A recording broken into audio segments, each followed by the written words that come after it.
So one that I always talk about because he was my favorite. His name was Jamarcus, and he was 17 at the time. He was one of our first kids that we helped with financial assistance. And he would sit up in the hospital by himself.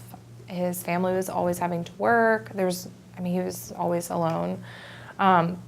He had AML, so the less common of the two types of leukemia.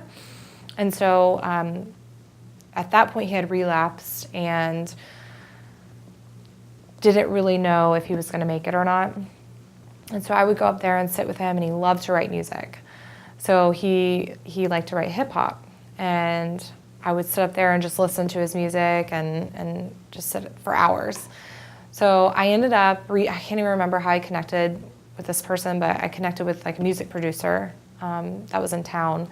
And I'm like, look, we're on a time crunch. I don't know, the situation, and we need to get in there and let's make him a CD. And so we got in there, we recorded him music and made a CD for him.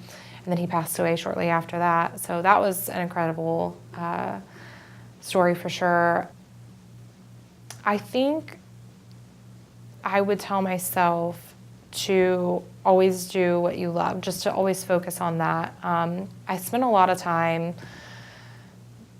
always doing what everybody else I think wanted me to do, my parents, and just what was normal, I guess. And I ended up being really unhappy doing those things. So I think to just stay focused on, what my purpose is and to just do that, because there were times where I worked 9-to-5 jobs and I was so miserable, and I just knew that's not what I was supposed to do, and it was like living day to day, and I'm like, okay, when am I gonna be done with this so that I can actually do what I love? And so I would just tell myself to just always do that.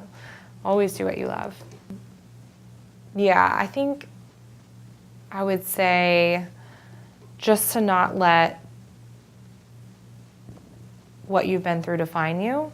And I think for a lot of years, I let cancer define me, and I kind of let it rule my life. And it's been about 3 or 4 years where I've just really overcome that, and just to not let it. It could be anything. It doesn't just have to be cancer. It could be, an abusive family, or just to not let that define you and where you end up in life. Because I think a lot of kids, they go through these things and they think that that's how their life has to be. That's just how they were raised, and this is just the life that they were, that they grew up in, but it doesn't have to be like that. Thank you for watching A Wise Way. Subscribe to stay updated, share to pass the knowledge, or view our other videos on the left.